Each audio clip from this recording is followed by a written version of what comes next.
조국 대표의 기자회견문이 있습니다. 영화 글라디에이터의 막시무스를 떠올리게 하는 그런 문장이에요. 5년 전에 윤석열한테 쫓기던 온 가족이 다 사냥감이 되었던 사람이잖아요. 감옥 가야 될 사람이에요. 근데 윤석열을 사냥하는 그 솜씨가 보여요. 그 문장을 보면 완전히 5년 사이에 공수가 뒤바뀐 거죠. 아주 흥미로웠어요.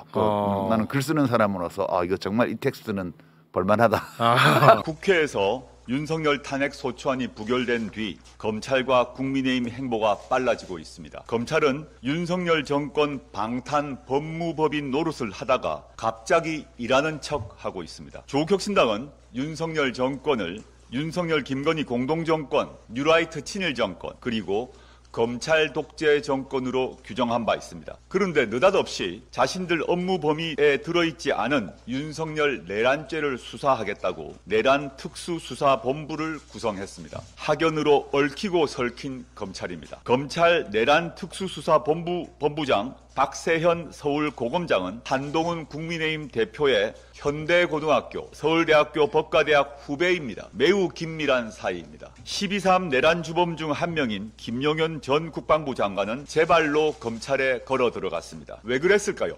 혹시 윤석열 씨와 한동훈 대표 사이에 밀약이라도 한 것일까요? 내란죄는 사형 또는 무기징역이니 내란죄만큼은 피하게 해달라. 김용현이 다 한 것이니 그렇게 역자. 이렇게 한 것 아닙니까? 어제 탄핵 소추안 표결이 진행되던 당시 조국 혁신당을 싸늘하게 쳐다보던 박성재 법무부 장관, 귀하는 용산의 김주현 민정수석과 그렇게 그림을 그린 것 아닙니까? 검찰은 속된 말로 꽃놀이패를 쥐려고 하고 있습니다. 누구를 살리고 죽일지 다시 주도권을 가지려고 하고 있습니다. 이제 와서 살아있는 권력을 수사한다고 자랑하려나 봅니다. 가소롭습니다. 국민들이 다 알고 있습니다. 조국혁신당은 이러한 희한한 코미디 같은 일이 벌어질 것 같아 맨 처음에 김용현 씨 등을 내란죄로 국가수사본부에 고발했습니다. 국가수사본부는 내란과 군사 반란의 수괴인 윤석열을 포함해서 내란 주요 혐의자를 신속히 긴급 체포해야 합니다. 헌법 84조에 따라 대통령이라고 할지라도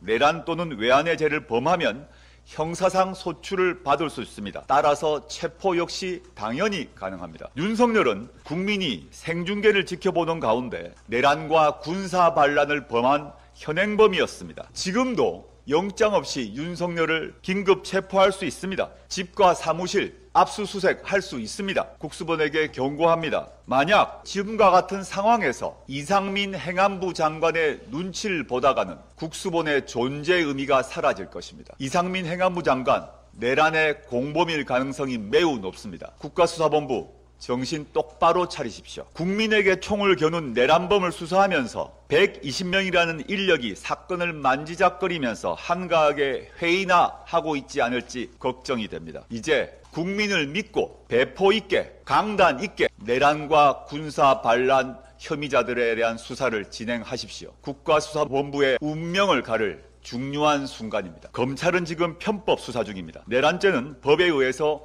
검찰의 수사 범위에 들어있지 않습니다. 직권남용으로 수사할 수 있지만 직권남용죄의 경우 대통령의 불소추 특권 때문에 직권남용으로 윤석열을 기소할 수가 없기 때문입니다. 법이 정한 내란죄 수사 주체는 경찰입니다. 법상 대통령을 체포하고 구속하고 소추할 수 있는 범죄는 내란죄입니다. 국수본 즉각적으로 김용현의 신병을 인계받고 나머지 내란죄의 중한 순서대로 싹 다 붙잡아 수사를 하십시오. 지금 제2의 쿠데타, 연성 쿠데타 음모가 짙어지고 있습니다. 조국혁신당은 12.3 쿠데타 잔당인 이상민 행안부 장관은 물론 박성재 법무부 장관 그리고 국무회의에 참석해서 내란과 군사 반란을 방조했던 한덕수 국무총리에 대한 탄핵이 시급하다고 보고 있습니다. 한덕수, 박성재, 이상민 모두 내란과 군사 반란의 공동정범이거나 방조범일 가능성이 높습니다. 이 세 사람 모두 탄핵소추하고 직무 배제해야 합니다. 한덕수 국무총리와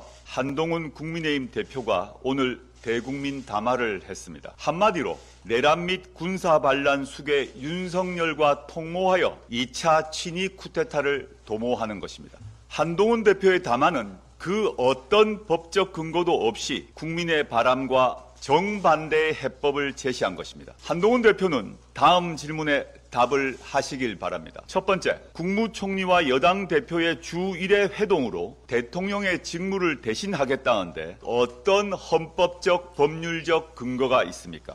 윤석열의 탄핵, 체포, 구속 수사는 헌법과 법률의 절차에 완벽히 부합합니다. 한동훈 대표는 민주적 절차에 따라 국민들로부터 국정 운영의 권한을 위임받은 적이 없습니다. 그런데 어떻게 총리와 함께 대통령을 대신하여 국정을 운영할 수 있습니까? 도대체 어떤 근거가 있습니까? 헌법과 법률에 기반하지 않는 그런 행위 그 자체로 위헌이고 불법입니다. 두 번째, 내란 및 군사 반란 수계를 대통령 자리에 두고 어떻게 엄정하고 성역 없는 투명한 수사가 가능합니까?